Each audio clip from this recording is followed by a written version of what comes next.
let us chant.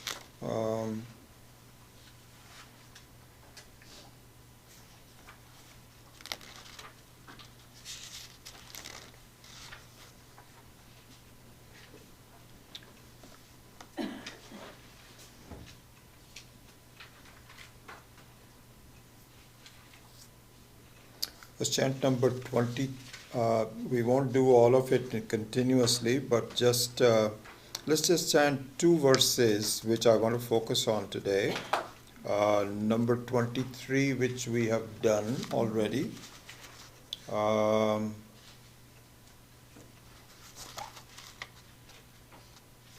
don't know, maybe we should do all the way from 23 to 29. It might take a few minutes, but it'll be good to. So 23 to 29. I want to finish with 29 today. So number 23. Tam vidya dukkha samyoga. Tam vidya dukkha samyoga. Viyogam yoga samgitam. Yogam yoga samgitam. Sanishchayena yoktavyaha. Sanishchayena yoktavyaha. Yogo nirvinna chetasa. Yogo nirvinna chetasa. Sankalpa prabhavan kaman. Sankalpa prabhavan kama. Tyaktva sarvana sheshataha. Tyaktva sarvana sheshataha. Manasaivendriya gramam. Manasaivendriya gramam. Viniyamya samantataha. Samantataha. Shanai shanai uparamet. Shanai shanai uparamet. Buddhya dhriti grihitaya. Buddhya dhriti grihitaya. Atma samstham manah kritva. Atma samstham manah kritva. Na kinchidapi chintayet. Yato yato nischarati. Yato yato nischarati. Manaschanchalamassthiram. Manaschanchalamassthiram. Tatastatho niyam yaitat. Tatastatho yaitat. Atmanyeva vasham nayet. Prashantamanasam hyenam. Prashantamanasam hyenam. Yoginam sukhamuttamam. Yoginam sukhamuttamam. Upaiti shantarajasam. Upaiti shantarajasam. Brahma bhuta kamal bhutam. Brahma bhutamakalmasham. Brahma bhutamakalmasham. Yunjanaivam sadatmanam. Yunjanaivam sadatmanam. Yogi vigata kalmashaha. Yogi vigata kalmashaha. Sukhena brahma samsparsham.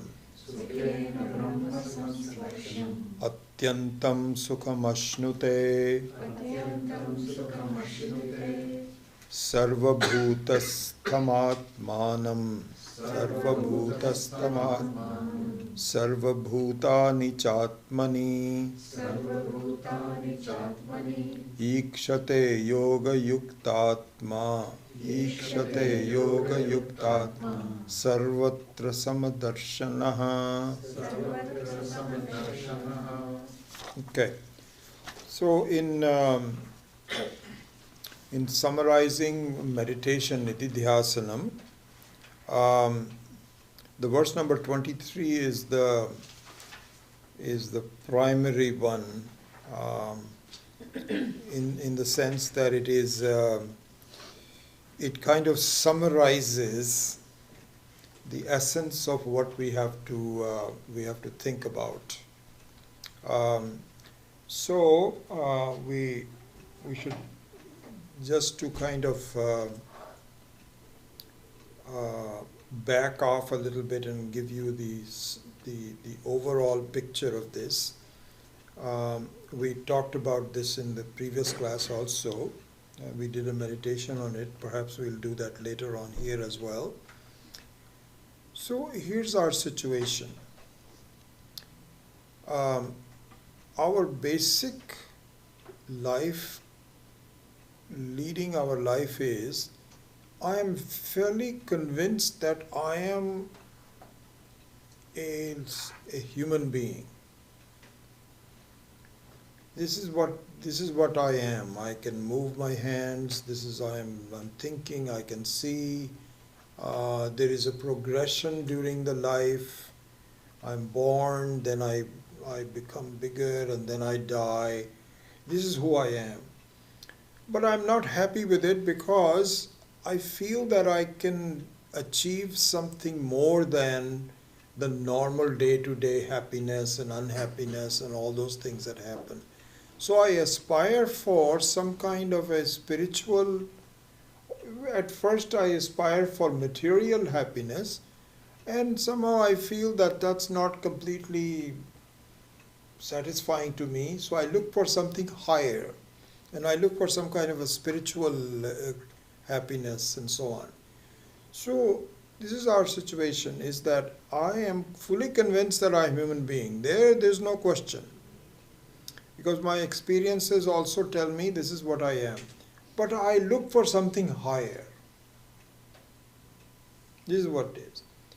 Vedanta says, and this is the verse that epitomizes this so well. Tam vidyat dukkha samyoga viyogam yoga samgitam. Vedanta says that this is not correct, the way you're looking at things. You're not looking at it the right way. You should not look for the fact that you are just a human being and you want to be bigger. You should look at it, you are already big, then why are you looking at yourself as a human being? Just the opposite viewpoint. You are already as where you want to be.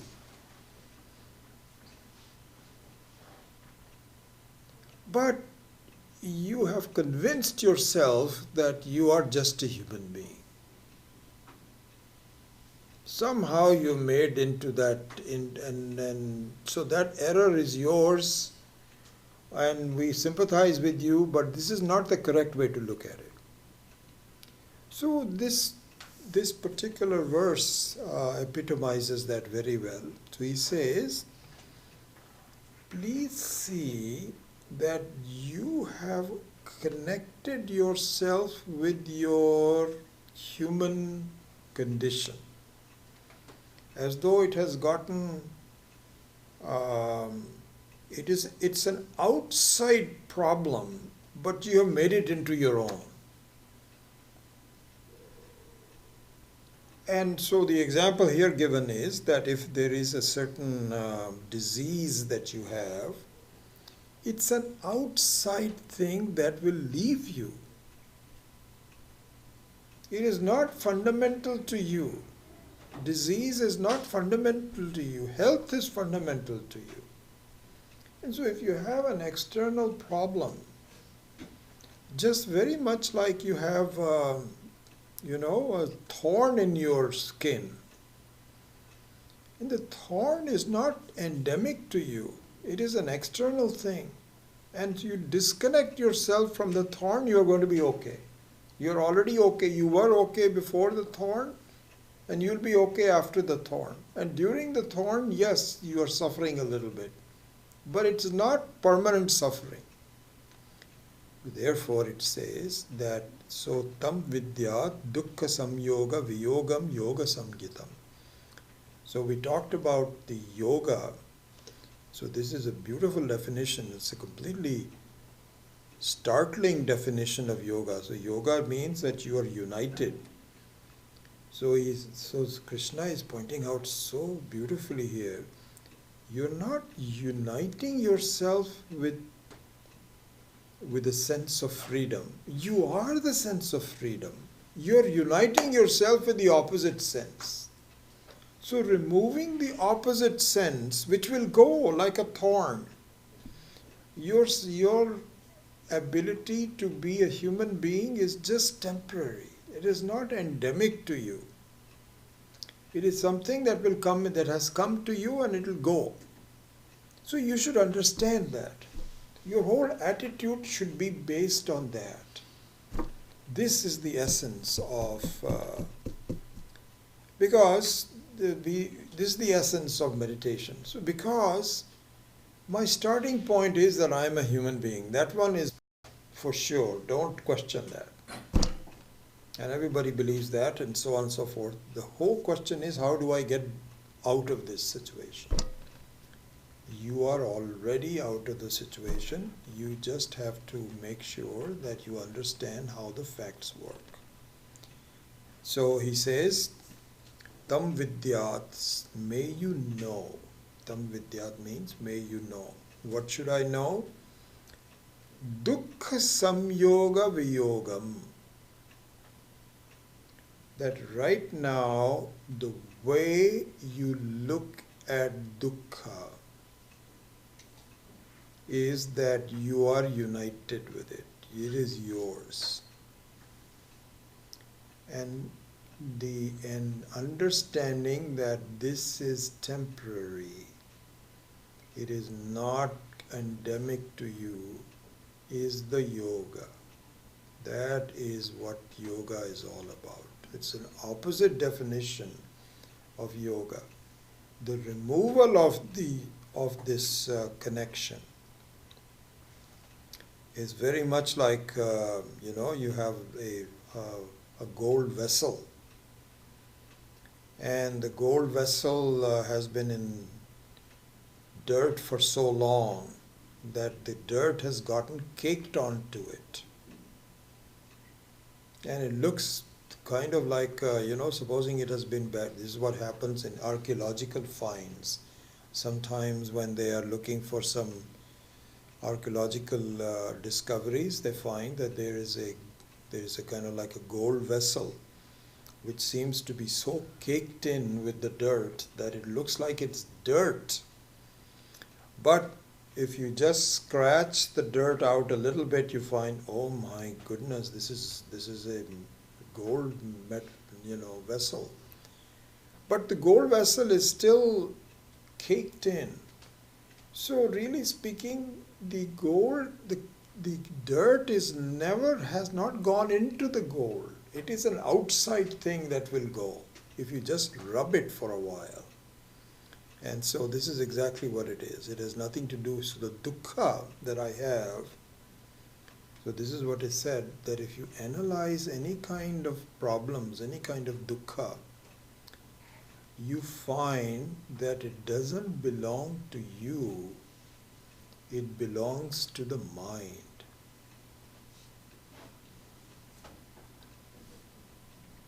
And it belongs to so just like a pain, it belongs to the body, not to you. But right now, you have not been able to distinguish between you and the mind, or you or the body. They are all one and the same. So this is what is called dukkha samyoga. And what you need to do through discrimination is to find that there is a huge difference. And then, so this is what happens in people who have become jnanis, who have become very wise. Even if their mind gives them a problem, they can make a distinction that this is mental problem. I have nothing to do with this. They stay away from it. And so that is what is being talked about here. And this is really the essence of meditation. And here it is also said that, as an example, if you were to understand that what distinguishes the dukkha from you is that it can be removed. So for instance, a very beautiful thing, if you take an anesthesia, so right now, if anesthesia can remove the body pain from you. That means you are different from the body pain. If the pain was you, you'll never be able to remove it. But anesthesia removes it. Similarly, your position as a dukkhi is removed during the night. And if you were the dukkhi, it will never be able to be removed. But it is removed. So, but then you come back to the same thing because your conviction is so long-standing that it doesn't easily go. It is very much like the dirt on this vessel is so caked in that it takes a little rubbing. But fundamentally, you've already seen that the two are different altogether. You just have to keep on rubbing a little bit more, and then you will become completely free. So something like that can be done. So this is an important verse, really, in the teaching of the Bhagavad Gita, often quoted. So that's why I thought I'd repeat it a little bit.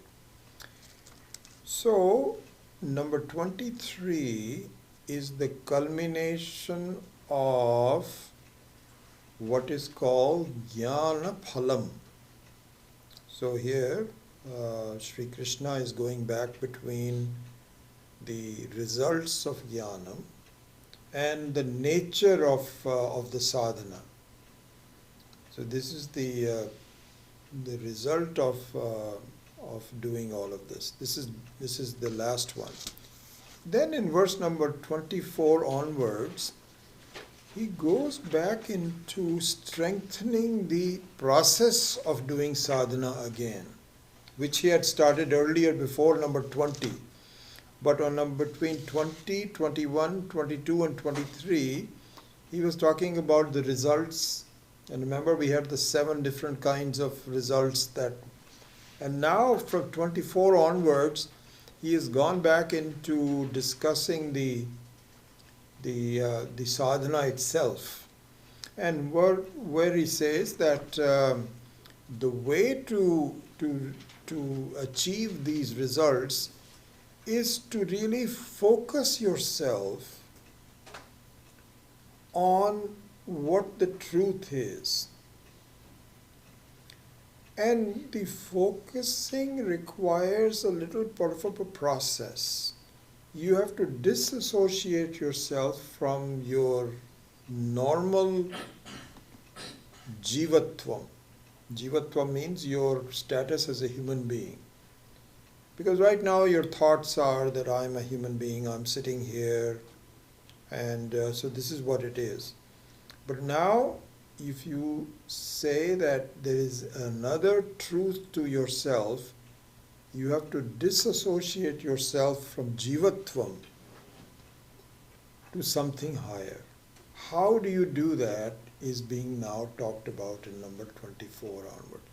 And here remember the example which I personally like very much, which I have said that many times to you, is very much like watching a movie. So you disassociate yourself from your moviegoership into a new plot. And if you are unable to disassociate yourself, then you'll never watch the movie. You know, I don't know, we don't watch movies at home, but I can visualize people watching movies on their television. That you start a movie on your home TV, you don't have to worry about anybody else, but just in your own home. There also you may be busy with emailing. You may be busy with, cell phones. And so you have to, you cannot get into the movie until you disassociate yourself from emailing and doing the other things and so on. But this is the way to do it. You slowly wean yourself off of the other ones, and you get into the new method of associating with the movie. And so this is what is talked about. Sankalpa prabhavan kaman tyaktva sarvan asheshataha manasa eva indriya gramam viniyamya samantataha. And you have to do it slowly. Cannot suddenly go from one to the other. You just have to, your thoughts about your jivatvam have to recede in the background slowly. Shanaihi shanaihi uparamet buddhya dhriti grihitaya atma samstham manaf kritva na kinchit api chintayet. Means that you should really now focus on the movie and not really worry about anything else at this point in time. And so Shanai Shanaihi also means that you have to slowly go from one to the other.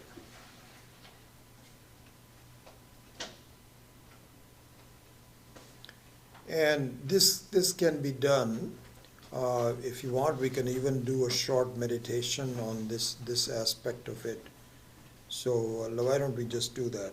We'll just demonstrate that instead of just talking about it.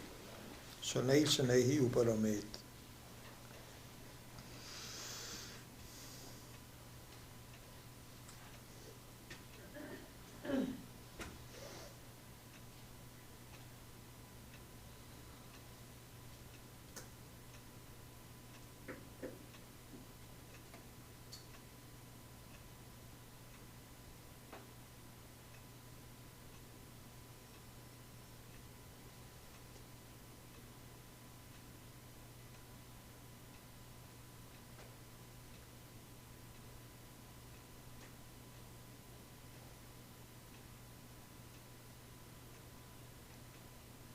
I meditate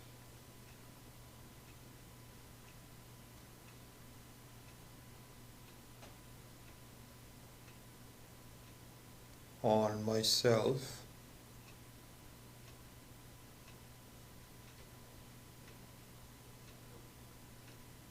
by gradually seeing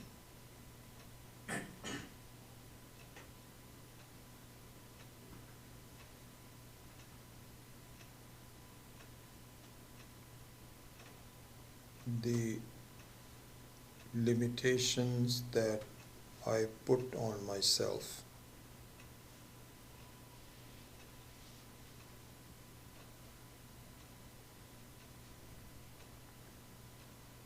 Limitations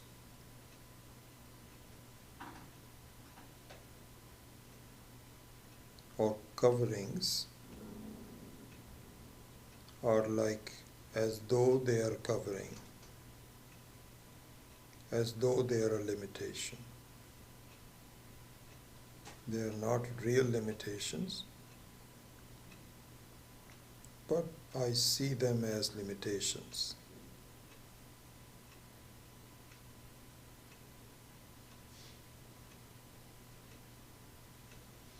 And the process of seeing that these limitations, these coverings, can be removed is the purpose of such meditations.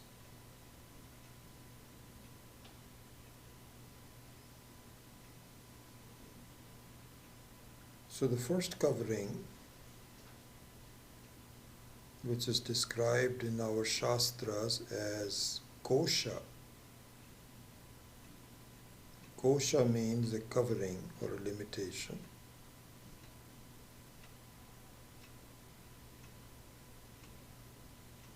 And here Shastra clarifies that the kosha is not real. So it says koshavat. Koshavat means like a kosha. It is not a real limitation, it is just presumed to be a limitation. There are 5 of them. So shanaihi means gradually. I go from the outer to the inner.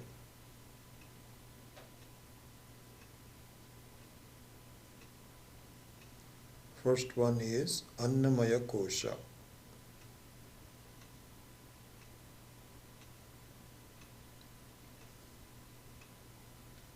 Means the physical body.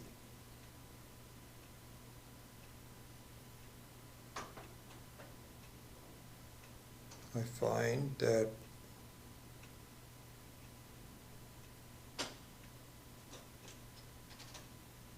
I take myself to be non-separate from with the body, identical to the body.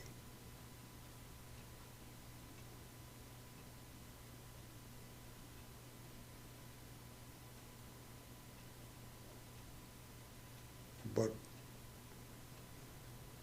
I need to see that I am a sentient being, Chetana Vastu, a sentient, alive being,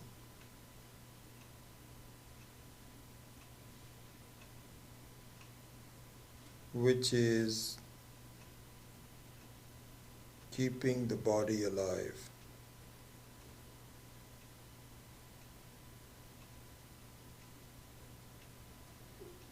It's like an electricity flowing into an appliance.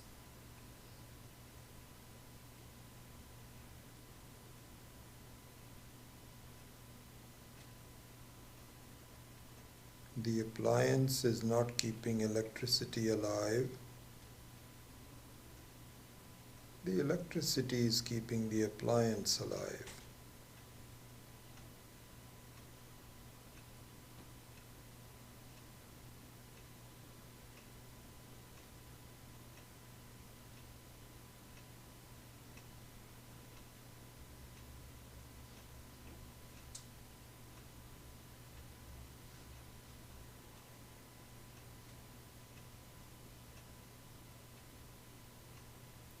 This is the outermost limitation.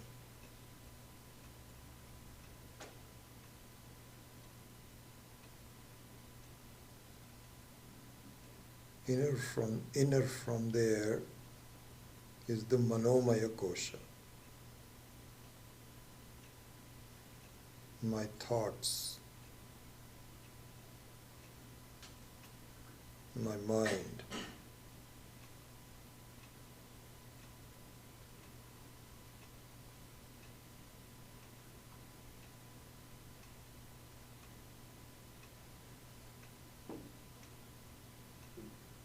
I see that my thoughts are more subtle than the body.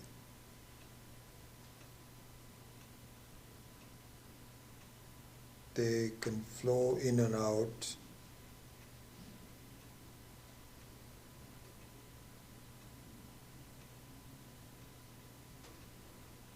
They are not as visible and limited as the body.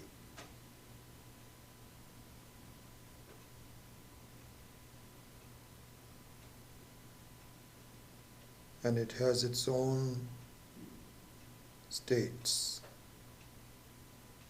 The body has certain states. It grows,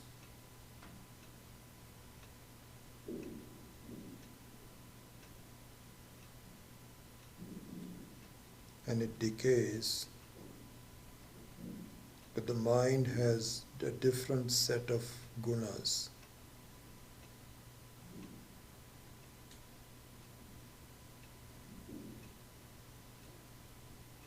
doubt,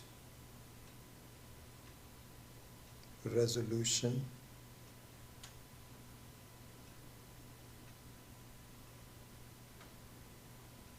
relief, frustrations, fear, etc.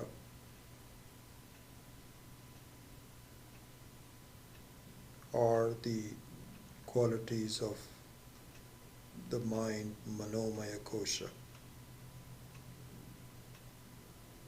Again,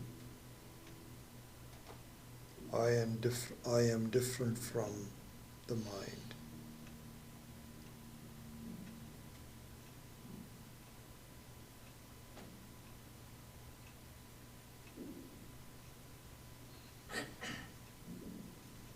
I find that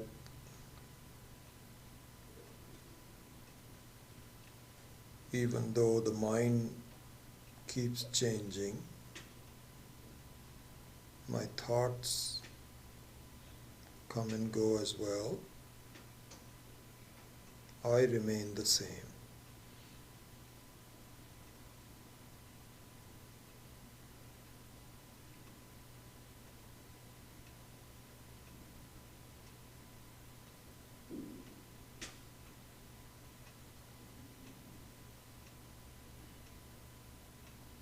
I am relieved or I am frustrated. I am happy. I am unhappy. Are different states of the mind.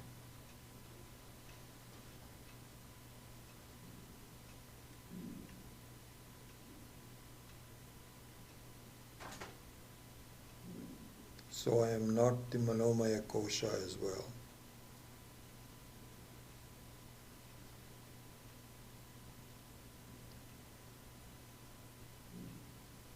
Pranamaya Kosha.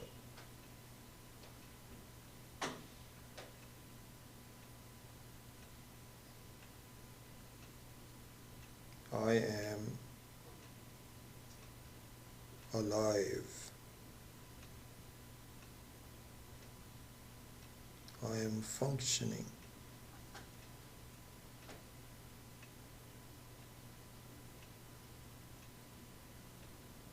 I am moving.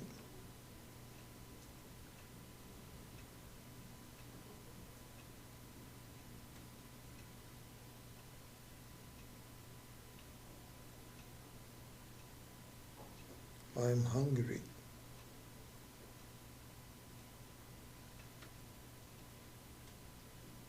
I am not thirsty.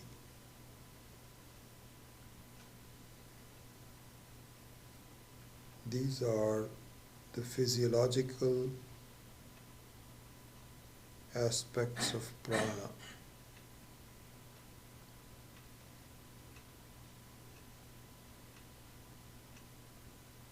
They are all in me.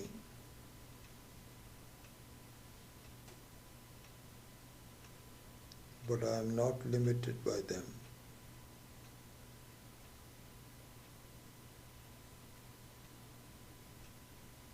Like the mind,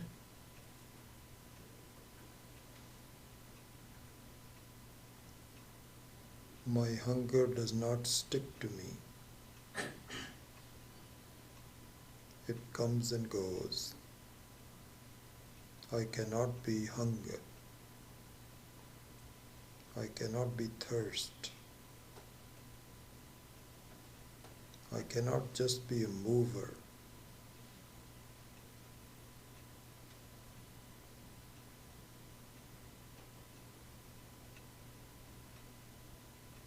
So I am not the Pranamaya Kosha as well.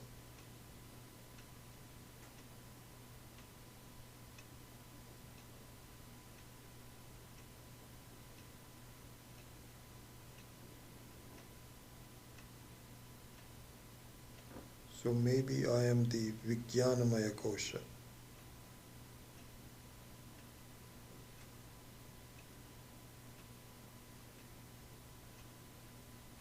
Vijnanamaya Kosha means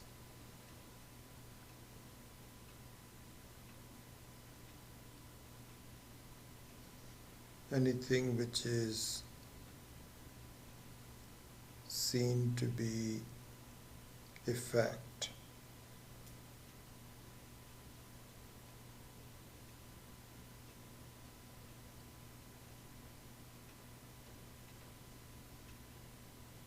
That I am of a particular gender is a fact.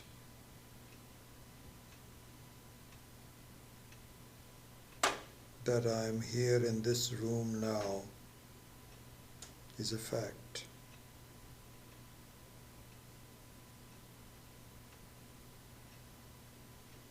That I am a human being is a fact.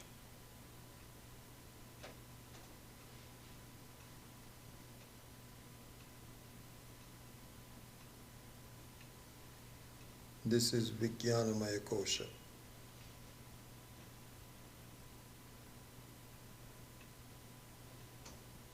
But I am not limited by the Vijnanamaya Kosha.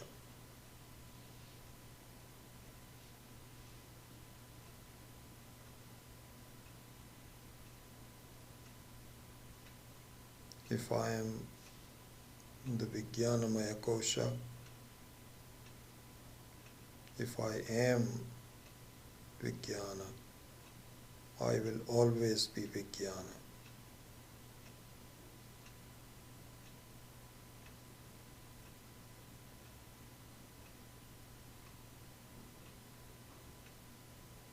But that's not a fact.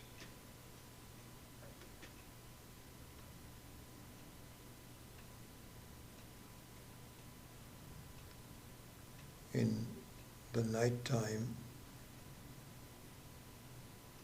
I cease to be a Vijnanamaya.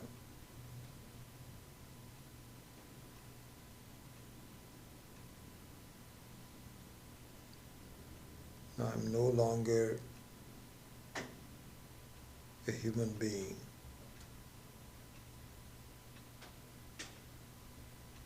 I just am.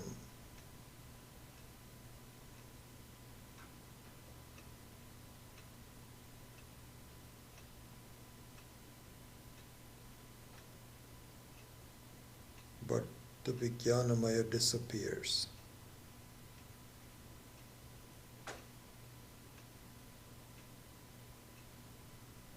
I am,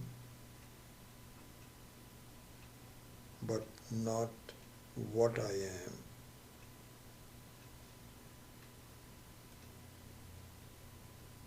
Vijnanamaya Kosha is what I am.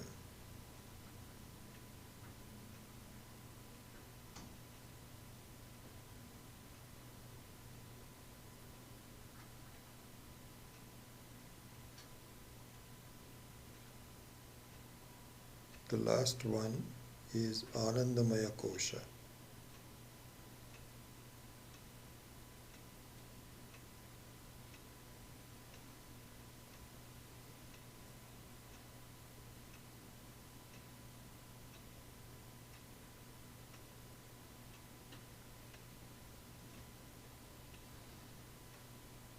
Anandamaya Kosha is a limitation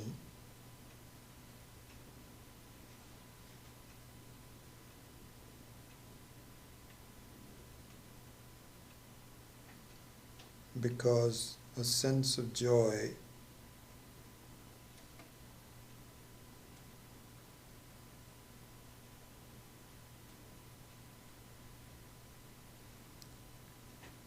I am not.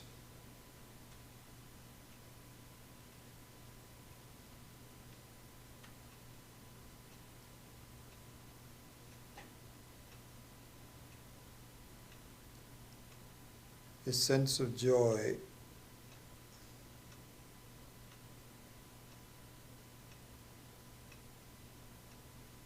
is something that I may like, may not like.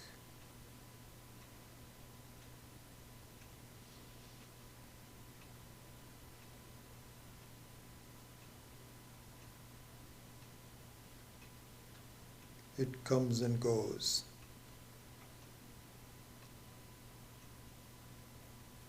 Something that I like can turn into a dislike.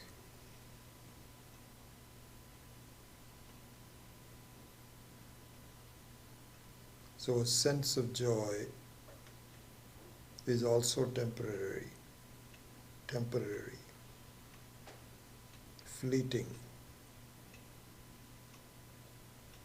because I can see that there is nothing that I always like.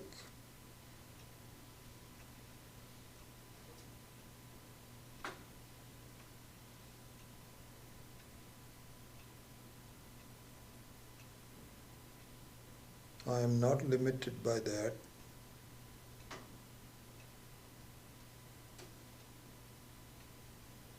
because sometimes I like myself and sometimes I don't.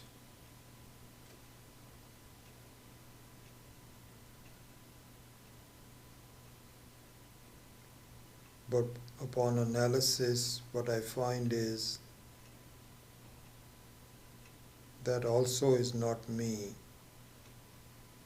because I like my mental condition sometimes and dislike my mental condition.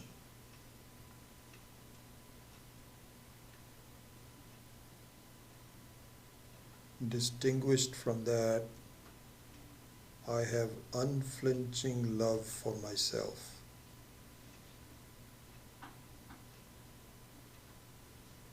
So the coming and going of the joy is not just me. I never cease to have complete love for myself.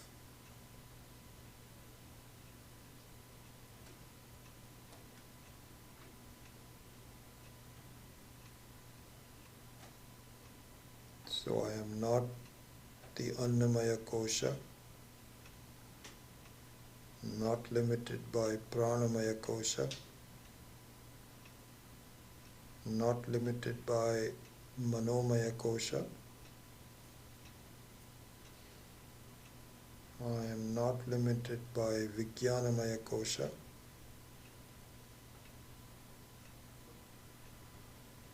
I am not limited by Anandamaya Kosha.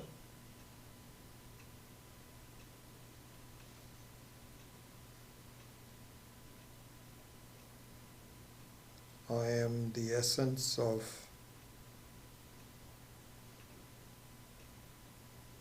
Ishvara, the Atma, which is Sat, Chit and Ananda.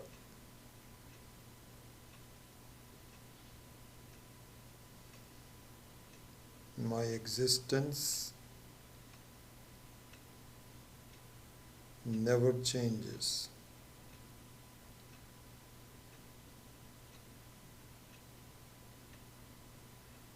Whatever the condition of the body, I always am. Whatever the condition of the mind or prana or jivatvam, vijnanamaya, or temporary happiness, that is not defining me. I am independent from all of them. Satchidanandaha, Satsvarupaha,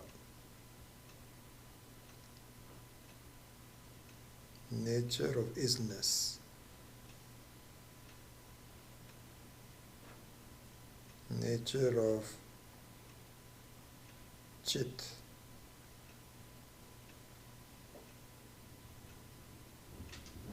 I am aware. In fact, I am awareness. Ananda Swarupaha.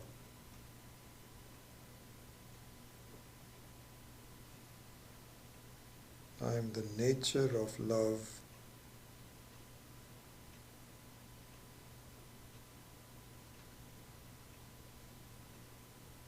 and joy.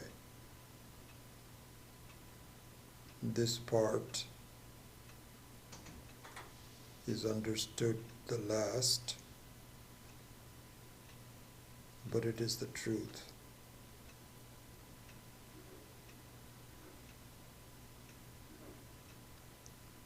So this is what is being talked about in the verse. Shanaihi shanaihi uparamet. May I meditate, gradually removing myself from a sense of limitations.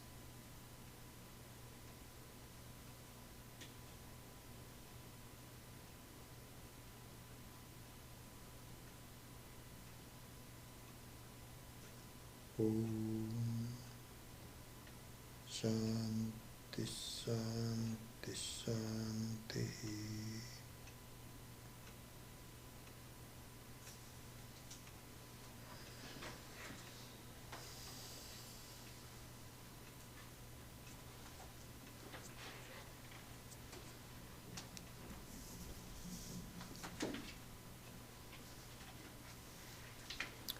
So if we go back to verse number 25, you can see Sri Krishna's advice to us. Shanaihi shanaihi uparamet buddhya dhriti grihitaya atma samstham manaf kritva na kinchidapi chintayet. May you slowly extricate yourself from the sense of limitations of the fivefold sense of limitations, as we saw.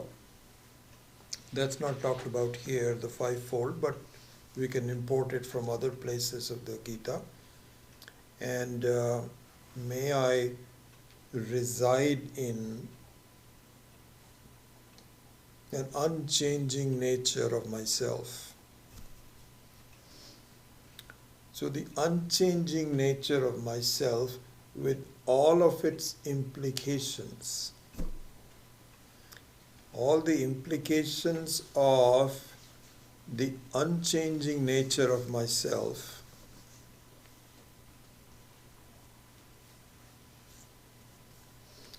is the narrative of the movie. You see, when we say that, may you extricate yourself from the movie-goership which is associated with you as a human being, as a person that is going to a movie, is the human beingness. And may you enter into the plot of the movie. This is very much like that. And here we have not gotten into very much into the plot of the unchanging self. There is a plot in the unchanging self. Perhaps we'll do that next week. Let's make a resolution. I think it'll be good to do. I'll do that next week. Where you look at the implications of the unchanging self. It's not just unchanging self, but it has some aspects to it that we should appreciate.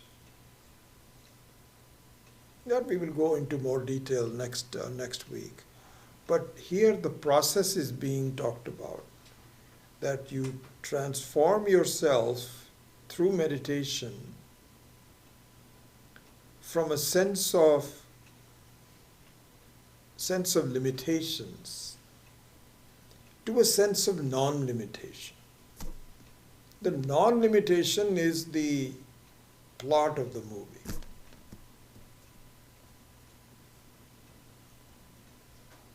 And it happens, and it is not something where you are it's not a make-believe. In fact, it's just the opposite. We're under the spell of a wrong notion. And the plot is not a make-believe, it is the truth that I have to aspire to and to be able to be ready to understand. That is what is being talked about in these verses, really speaking. And so all the Patanjali sutras also are all in the same way. So you have dharana, etc. And then finally you have samadhi. So samahita buddhi means that you are now fully absorbed in the sense of the non-limitation of yourself. So that is exactly what these verses are talking about. And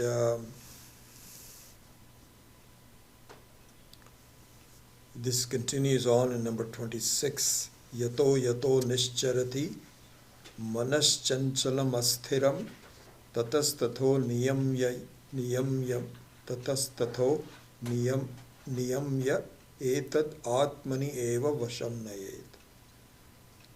So he says that here is the process, that if your mind tends to go here and there into its previous state of limitation, may you slowly bring it back.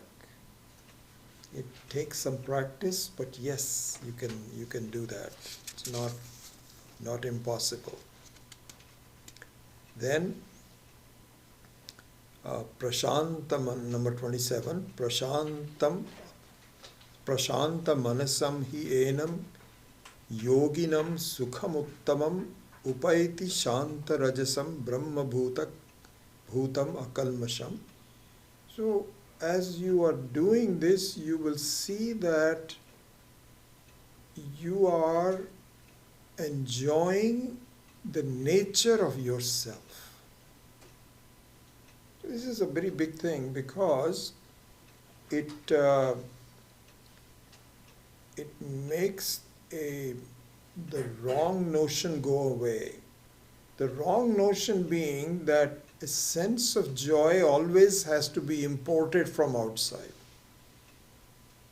I have to do things to feel happy.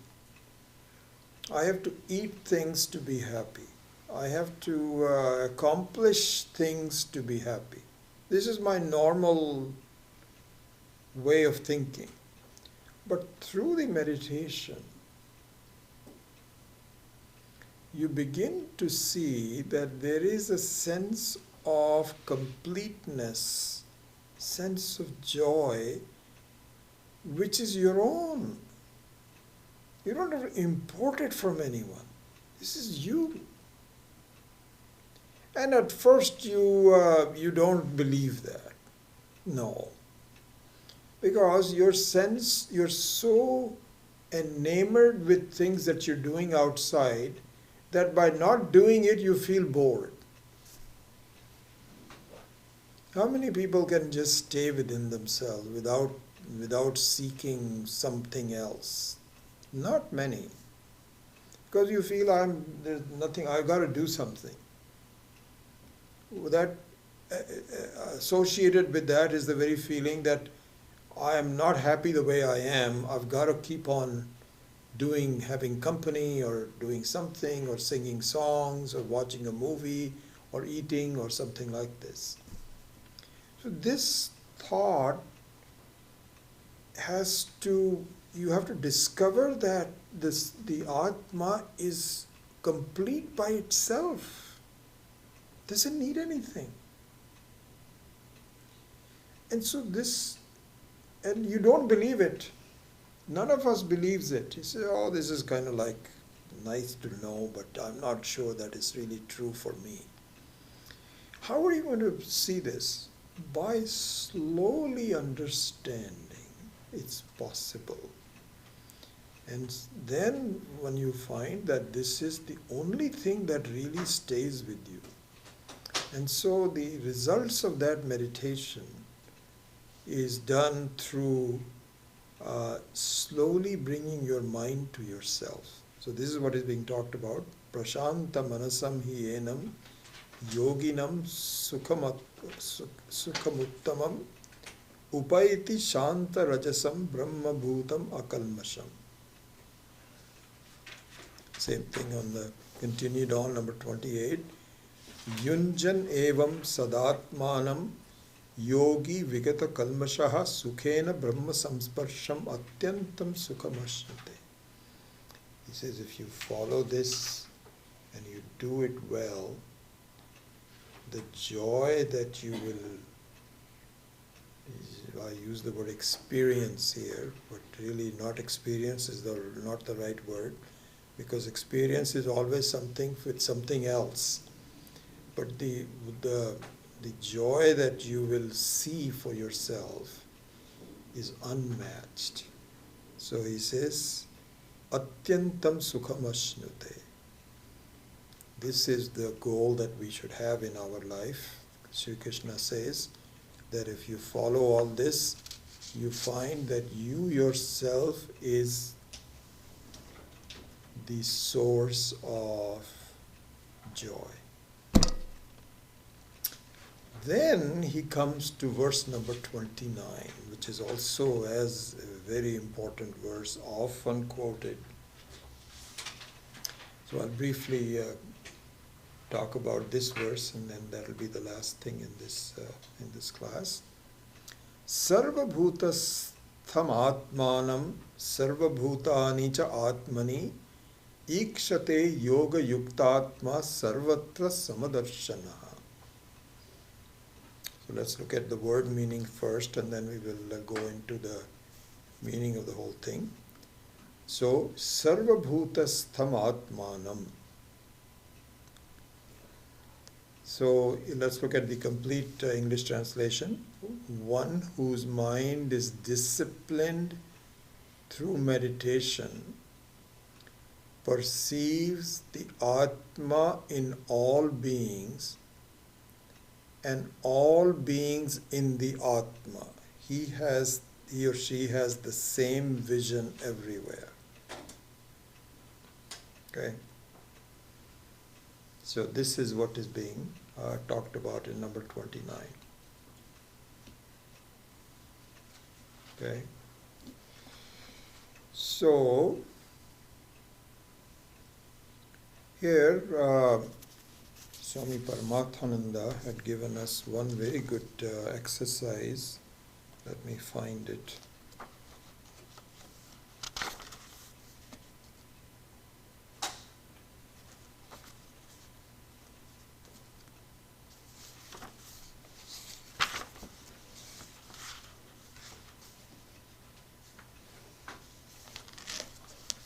So, he is given this very nice 3-stage exercise, which I thought is really well done in the way. So, in this verse, Sri Krishna reminds us that there are 3 layers or 3 segments of the teaching. Okay? The first stage is that I am not the body-mind complex. I am the consciousness which pervades through the body-mind complex, as we saw in the brief meditation. Same issue here is that I am not a human being who's aspiring into a spiritual experience. I am the spiritual experience. Again, the word experience is to be seen. I am the very spiritual being that is associated with the body-mind complex, temporarily. This is the first stage of the teaching. And another way, as we have seen before, is that I am not an appliance. I'm not basically the appliance. If there is an appliance functioning, that's a fan. So if the fan has consciousness in it, the question is, you ask, supposing there is a consciousness flowing through a fan, and you asked, who are you? So the conscious fan might say, I am a conscious fan.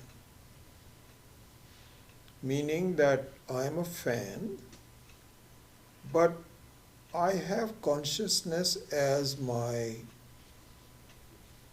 guna, one of my qualities. That means I'm moving, I'm alive, I can move the air and cool people, and this is who I am. Or the same question, if you ask a wave, who are you? Will say, I'm a wave that I'm consisting of water. And I also have a lot of shapes and so on and so forth. Okay? So the first stage of teaching is you have to discover that your identity is misplaced. You are not a fan through which electricity is flowing. You are the electricity flowing into this appliance. You're not a wave with water. You are the water with a waveness associated with you. You are a spiritual being that is for the time being associated with a body-mind complex. This is the first stage. The second stage of the teaching is that I, the consciousness, which inheres in this body-mind, also inheres in all the bodies and minds.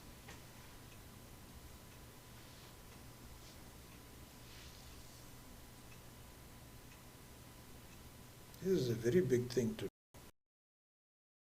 to know also. Not really that far-fetched for me to see, but the implications are phenomenal.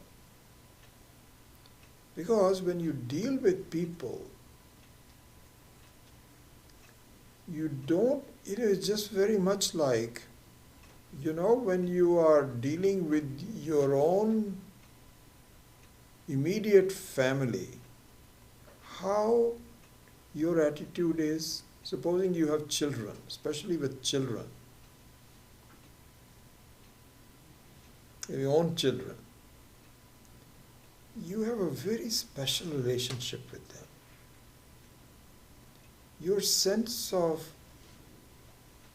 I-ness extends to them. If something happens to them, it happens to you. You have a very close relationship. And that is not the same with other children that you see on the road. So how you are able to see the closeness with your own children is similar to the second stage of the teaching, where you will begin to see, my goodness, this consciousness, this me, is the same me with everybody. And it is the same, and so your way of looking at people will change.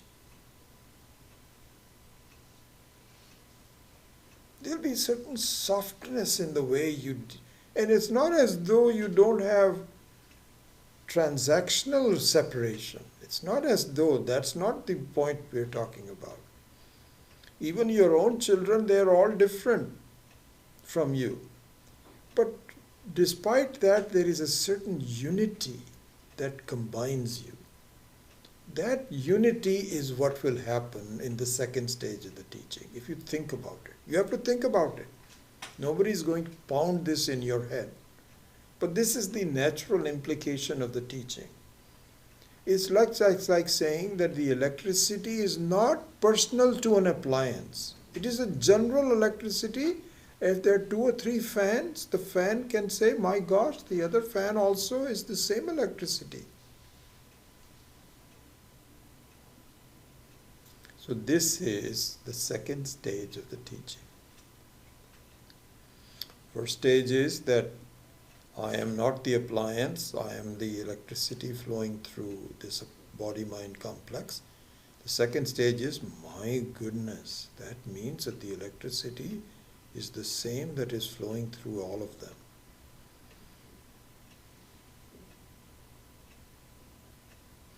The third stage, which is the final stage, is I am not in everyone. Everyone is in me.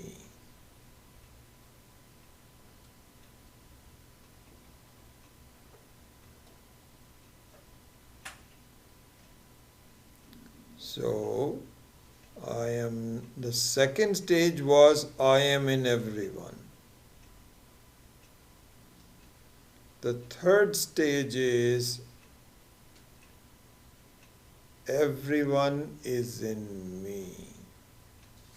This is the final stage of the teaching that is completely freeing. So this is what we have to see. So we will probably go over this in more detail later on, but let me give you at least an introduction toward this third one. So what it means is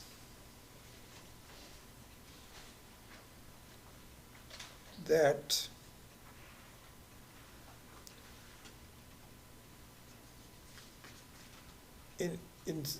I'll give you a starting example, and then we will build on it. So the starting example, which is not perfect, but it's a good start, is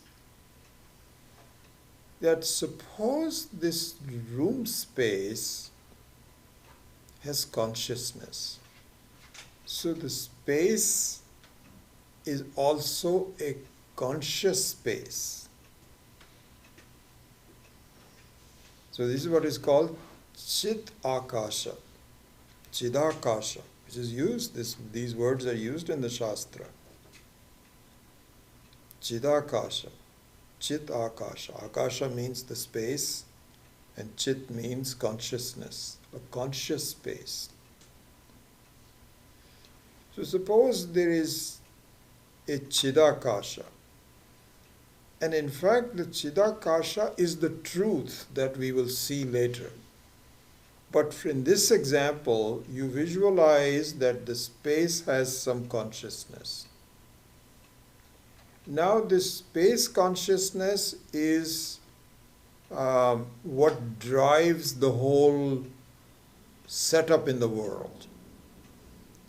Setup in the world means that you have this room, you have that room, you have that room, you have this room, you have 4 or 5 different rooms. And each room has a certain personality.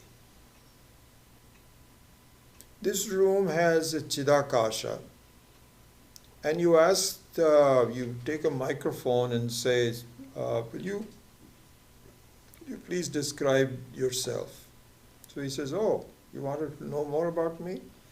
Okay, I'm 15 feet this way, 30 feet this way, I'm about 12 feet high, and I'm on the 2nd floor. This is who I am.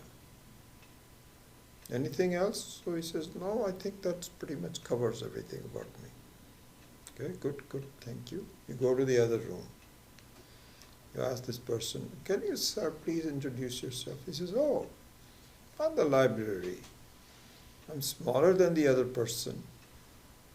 and then I'm other room, and then I've got this kind of dimensions and so on. Like this, you go to each of the rooms and they all give you their own direction.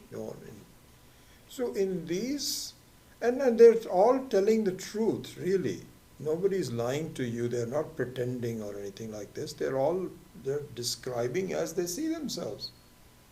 So in this method of interviewing them and their answers to the interview, they all feel that there is a certain personality. I am this room. So in this personality, the question is, which one is the room and which one is the space?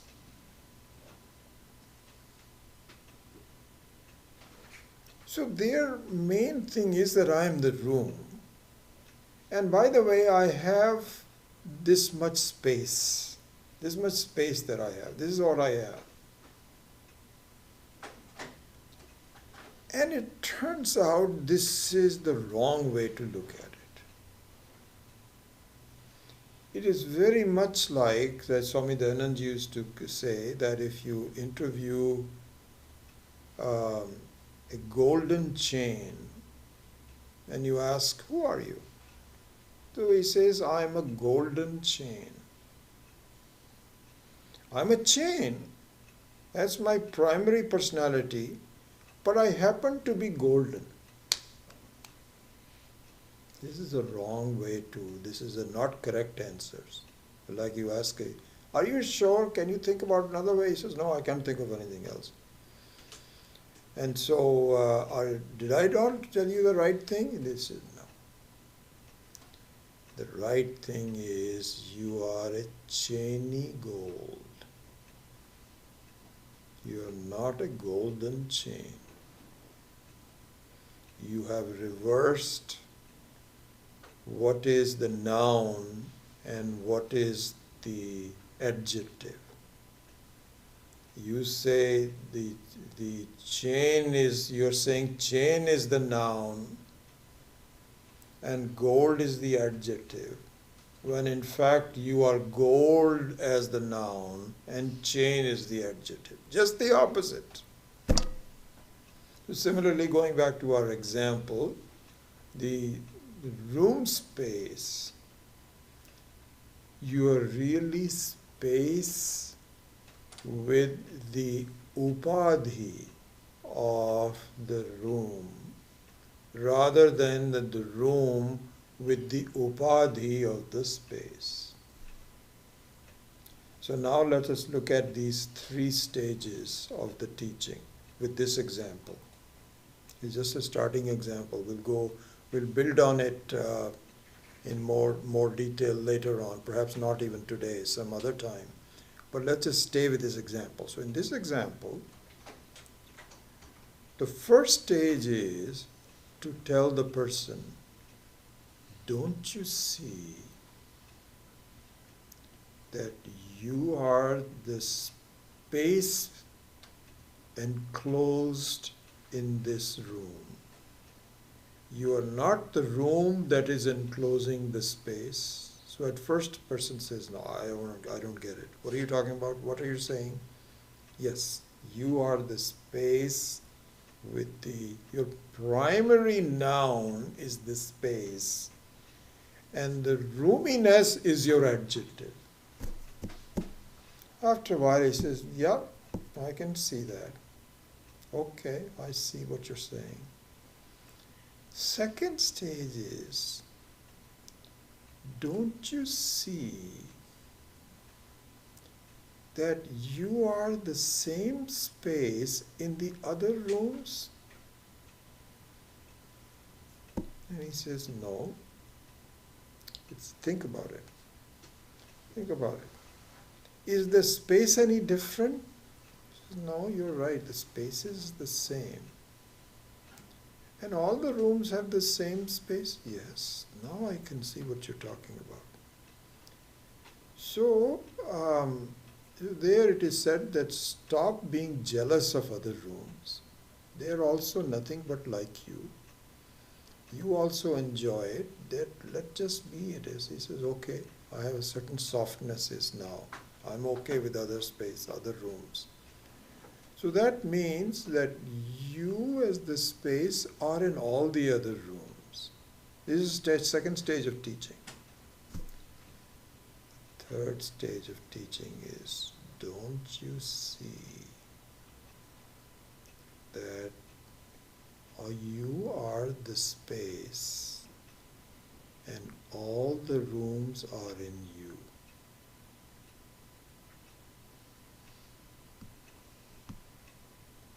And the mind says, what?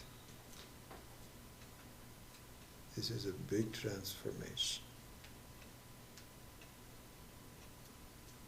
Don't you see how big you are? You are an unlimited space. You are the unlimited space. And nothing can limit you. And if something apparently limits you, it only apparently limits. Apparent limitation is not a real limitation. My goodness. All rooms are within me. All of a sudden your sense of identity expands from just within one room to all the adjoining rooms that you are aware of, to an unlimited space where no possible limitations either in the present, past or future will ever limit you. What joy! If your joy is only limited to the size of your room and limitations of your room, this is exactly what it is. That it's a partition joy conditioned upon the way the room is located, as opposed to being unconditioned joy.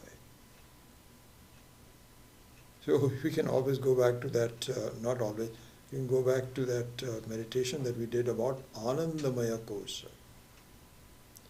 In the Anandamaya Kosha,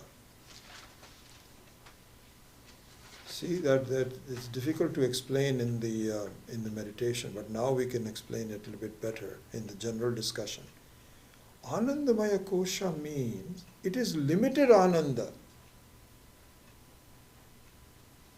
because its sense of Akasha, which is still somewhat limited, is like joy, but it is not joy.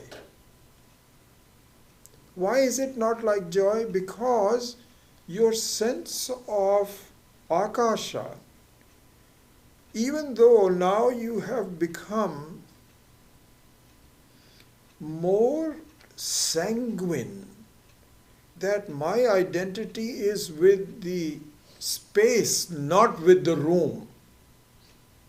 So why not? Because it's very possible that the room may be vulnerable. There may be a big storm and the walls may fall, but the space is not vulnerable.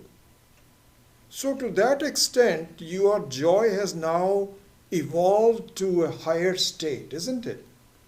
You now become, you're less vulnerable, but it is still limited, because you have not yet expanded your mind to understand that you are total joy. It is still limited. But the next stage of joy, this is why it is called Anandamaya Kosha. It is still a kosha. So the next stage is where you find that all of you don't have to really be jealous about your neighbors. You're all part of the same family. Don't you see? And you say, wow, that's correct.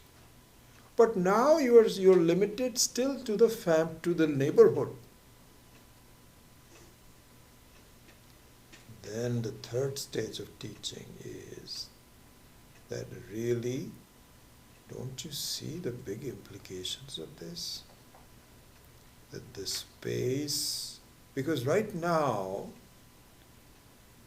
your sense of identity is still somewhat vulnerable. Why is it vulnerable? Because you were thinking, I hope there is no earthquake. I hope there is no big storm. And I hope this building does not get demolished because some new builder is building it. That's your identity. Very much similar to my identity with a body-mind complex, that I hope nothing happens to me. I hope I don't run into an accident. I hope my body stays as it is. Exactly the same thing. So from that evolution, the next one is that my sense of, all of us are in the neighborhood. And I hope that it doesn't really rain or we don't get demolished or anything. But we are still somewhat vulnerable.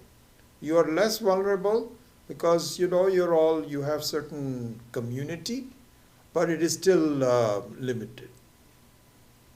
But then to find out that, my goodness, I am not vulnerable to storms. I am not vulnerable to earthquakes. Nothing. I'm vulnerable to nothing. Nothing. No limitations whatsoever. So that is the limit. That's the third stage of the teaching, that everything belongs to me. This is the example. The example. This is called Drishtanta. And now we have to apply this Drishtanta to myself as I am. Because an example is good and it helps me a little bit, but since I don't get a complete understanding of the truth about myself, so this we will take up next week when we translate. But remember these examples, please, when you come next week.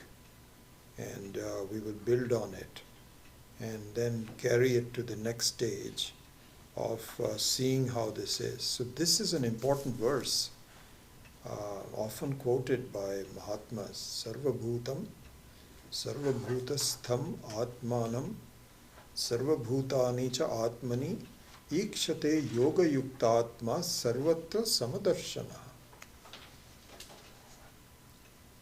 Ikshate yoga yuktatma. Yoga yuktatma. What do you mean by yoga yuktatma? Then you can connect it. This is why I was thinking that these two verses, I will put the bookends in this class. Number 23 is the yoga samgitam. See? Tam vidyat dukkha samyoga viyogam yoga samgitam. Means that is called yoga. And that is the mindset of a jnani. What is the definition of a jnani? Yoga yuktatma. One who is endowed with the understanding of the yoga as tam vidyat dukkha samyoga viyogam. So jnani, a definition of a jnani. He says that if the jnani, if the wise person who has gone through all of this can see sarvabhutastham atmanam sarvabhutani cha atmani ikshate yoga yuktatma sarvatra samadarshinaha, he has reached the highest state possible in this whole creation, an equality to Ishvara. That is what Ishvara's vision is. Ishvara's vision is, everything is in me. I am not limiting myself to anything. The Akasha's vision is, nothing can disturb me. I am independent. This is the Ishvara's vision. That vision will become your vision if you understand, which is a fact, but we don't understand it. This is an important verse. Anyway, so with that, I'll close today's class and we'll continue. And we'll continue with the same discussion. I'll make a note of it, and then we will hopefully complete that section of the discussion. And then let me say a prayer, and then I'll explain to you what. Om Asato Ma Satgamaya Tamaso Ma Jyotirgamaya Mrityorma Amritam Gamaya. Om Purnamadav Purnamidam Purnat Purnamudachyate Purnasya Purnamadaya Purnameva Vashishyate. Om Shanti Shanti Shanti. Hari Om Shri Gurubhyo Namaha. Hari Om. So I was thinking that what we will do so we will have 2 more classes on after this. So today is the 8th. We'll have a class on the 15th and the class on the 22nd before Swamiji comes. So we'll have 2 classes. So with that, then this chapter will be over. And so we'll complete it. So what I'll do is I'll continue on this thought pattern of Sarvabhutastamatmanam. Probably spend quite a bit of time on that next week, and maybe a few other verses, and then whatever other remaining concepts have to be done through chapter 6, we'll finish it on the next one on the 22nd. So it'll be all done. Then I'm thinking, so then there is no class on the 29th because there is a Swamiji's retreat will be going on in Novato, right? And on the 6th, which is a Independence Day weekend, we will just have a general single class like we did in the few weeks ago. Huh? Memorial Day, yes. So I think we'll have a general class because there's a lot of classes that have been going on and so on, and it'll be optional. One doesn't have to come in. And I have to pick a topic, but I'll pick a topic and then we will have a general session. Then on the 13th, we will begin a new course of the 7th chapter of the Gita. And I think that I want to carry through with the idea that we will have a kind of a separate roster for it. People will need to sign up, and I think we'll just keep it to 1 chapter. It's not a continuation. Let's just see how that goes. And in that session, hopefully we'll get some new students, in which case I'm going to give an introduction to Vedanta for about 2 or 3 classes, maybe a couple of classes, so that you feel at least some introduction to it. Then I will cover the 7th chapter conceptually, not verse by verse, but just like I'm doing now, really pretty much the same thing. I think I'm feeling this is a better way for me to, instead of just looking through each word and so on, we will group it amongst what is the sense of the 7th chapter, and try to finish it in, I would say, I don't know, I'm guessing about 8 to 10 weeks. And then it's done. This is 1 course. And let's evaluate to see how people are, and then we will go from there. And if that feels that it's not really attracting a lot of new people or the existing one, then I'll have to come up with some other text or something, or not even have it. We'll see how that goes. Yes, sir. But for new people, you will briefly go through previous chapters. I will, yes. I will do so, yeah. Now, Ramananji, just a question for you. You were thinking of sending out something to the yoga people. Or are you writing it down? And Yes, I will send a copy to you. please Just to do be so. sure. So we can, yeah. But I'll attach that to the flyer that you prepare. We will attach it to the flyer. Okay, I see what you're saying. Because I will then prepare the flyer based on what I just said, Yes.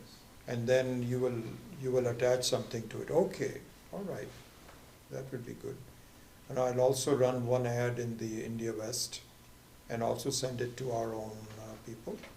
And so we'll see how that goes. Well, it's a trial. Let's just make sure that it's well attended. Any other questions or ideas? Yes. In explaining why Ishvara would create a creation in which there is problem, the answer given is that without adversarial relationship, there cannot be a creation. Now we are trying to remove that adversity through meditation. No, it's not adversarial. How much time do we have? Maybe what we could do is to discuss this concept in more detail in the next class. I don't want to really hurry through it and so on. I'll give you a short answer, and that is, this is a game, kind of like an entertainment. And if you if you view it as a game, there is not that much of an issue. If you don't view it as a game, that becomes very serious. So very much like any other game, like this NBA Finals game last night. And there's injuries, and there are losses and winnings, and there are people crying. It's a game. It's meant for entertainment. But if you're that close to it that like a business or something like this, then you can view the same thing in a very different light. So the whole thing is a beautiful drama. And the drama which has multiple acts. One life is not enough. There are multiple lives. And there could be that there is deaths involved. I will go into that in more detail. So it is not the adversarial relationship. The adversarial relationship is part of the game. Unless, this is the thing about all these ball games, professional NBA and baseball, and that unless you try very hard and you try to knock the other person out, it is not appreciated. We just say, you know what, it's just like a 4-year-old playing and so on and so forth. It's not adversarial. The adversarial relationships comes important when you are really trying hard, and yet it's a game on top of that.